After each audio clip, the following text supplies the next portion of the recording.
ದಲಿತರ ಹಿತಾಸಕ್ತಿ ಕಾಪಾಡುವ ಉದ್ದೇಶದಿಂದ ಮೇ ಸಾಹಿತ್ಯ ಮೇಳ ಪ್ರತಿ ವರ್ಷ ಆಯೋಜನೆ ಮಾಡಿಕೊಂಡು ಬರಲಾಗಿದ್ದು, ಪ್ರಸಕ್ತ ವರ್ಷ ಸಂವಿಧಾನಿಕ ಪ್ರಜಾಸತ್ತೆಯ ಮೇಲಿನ ದಾಳಿ ಎನ್ನುವ ಹೆಸರಿನ ಮೇಲೆ 12ನೇ ಮೇ ಸಾಹಿತ್ಯ ಸಮ್ಮೇಳನ ಮೇ 16, 17ರಂದು ಹುಬ್ಬಳ್ಳಿಯಲ್ಲಿ ನಡೆಯಲಿದೆ ಎಂದು ಡಾಕ್ಟರ್ ರಾಮಚಂದ್ರ ಹಂಸನೂರ್ ಹೇಳಿದ್ರು.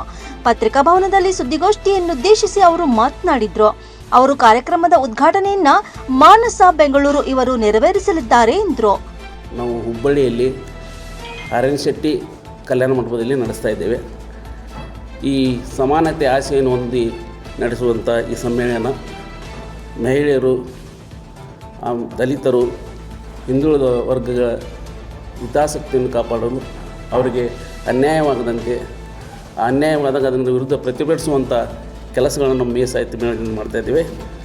ಈ 12ನೇ ಇದು ನಡೀತಾ ಇರೋದು 12ನೇ ಮೇ ಸಾಹಿತ್ಯ ಮೇಳ. ಲಡಾಯಿ ಪ್ರಕಾಶನ ಗದಗ, ಚಿತ್ತಾರ ಕಲ್ಲಬಳಗ, ಧಾರವಾಡ, ತೊಯಿ ಪ್ರಕಾಶನ ಕೌಲಕ್ಕಿ, ಮೇ ಸಾಹಿತ್ಯ ಮೇಳ ಹುಬ್ಬಳ್ಳಿ ಬಳಗ, ಈ ಎಲ್ಲ ಸಂಘಟನೆಗಳ ವತಿಯಿಂದ ಈ ಮೇ ಸಾಹಿತ್ಯ ಮೇಳ ನಡೀತಿದೆ. ಪ್ರತಿ ವರ್ಷ ನಾವು ಮೇ ಸಾಹಿತ್ಯ ಮೇಳದ ಒಂದು ಟೈಟಲ್ ಕೊಟ್ಟು ನಡೆಸ್ತೀವಿ. ಅದೇ ಥರ ಈ ಸಾರಿಯೂ ಸಹಿತ ಸಂವಿಧಾನಿಕ ಪ್ರಜಾಸತ್ತೆಯ ಮೇಲೆ ದಾಳಿ ಅಂತಕ್ಕಂಥ ದಾಳಿ ಚಹರೆ ಮತ್ತು ಹೊರದಾರಿಗಳಂತಕ್ಕಂಥ ಒಂದು ಟೈಟಲ್ ಕೊಡುವ ಮೂಲಕ ಈ ಮೇ ಸಾಹಿತ್ಯ ಮೇಳವನ್ನು ಮಾಡ್ತಾಯಿದ್ದೇವೆ.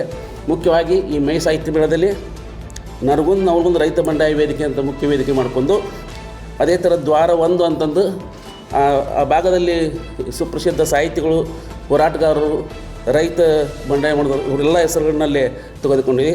ದ್ವಾರ 1 ಅಂತ ಚಂಪಾ ಇವೆಲ್ಲ ತೆಗೆದುಕೊಂಡು ಅವು ದ್ವಾರಗಳನ್ನು ಸಹಿತ ನೇಮಿಸಿರ್ತೀವಿ.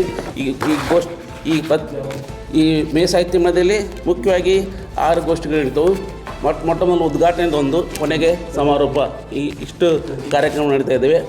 ಈ ಕಾರ್ಯಕ್ರಮದಲ್ಲಿ ಉದ್ಘಾಟನೆಗೆ ಆಗಮಿಸುವಂಥವರು ಮಾನಸ ಅಂತ ಬೆಂಗಳೂರಿಂದ ಬರ್ತಾ ಇದ್ದಾರೆ. 6ನೇ ಮೇ ಸಾಹಿತ್ಯ ಮೇಳವನ್ನು 2019ರಲ್ಲಿ ನಾವು ಮಾಡಿದ್ವಿ. ಇದು ಈಗ ನಡೀತಿರೋದು 12ನೇ ಮೇ ಸಾಹಿತ್ಯ ಮೇಳ. ಈ 12ನೇ ಮೇ ಸಾಹಿತ್ಯ ಮೇಳವನ್ನು ಹುಬ್ಬಳ್ಳಿಯಲ್ಲಿ ನಾವು ಮಾಡ್ತಾಯಿದ್ದೀವಿ. ಆ ಕಾರಣಕ್ಕೋಸ್ಕರ ಇವತ್ತಿನ ಪತ್ರಿಕಾಗೋಷ್ಠಿಯನ್ನು ಕರಿತಾ ಇದ್ವಿ. ಮೇ 16 ಮತ್ತು 17 ಹುಬ್ಬಳ್ಳಿಯಲ್ಲಿ ಆರ್.ಎನ್. ಶೆಟ್ಟಿ ಕಲ್ಯಾಣ ಮಂಟಪದಲ್ಲಿ 2 ದಿನ ಕಾಲ ಮೇ ಸಾಹಿತ್ಯ ಮೇಳವನ್ನು ಏರ್ಪಾಡು ಮಾಡಲಾಗಿದೆ.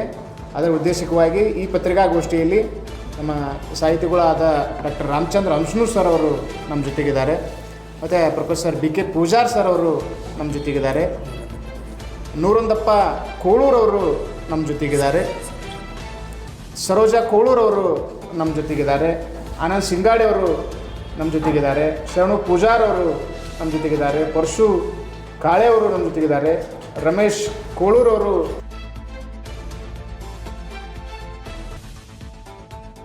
Rice of news Gadag.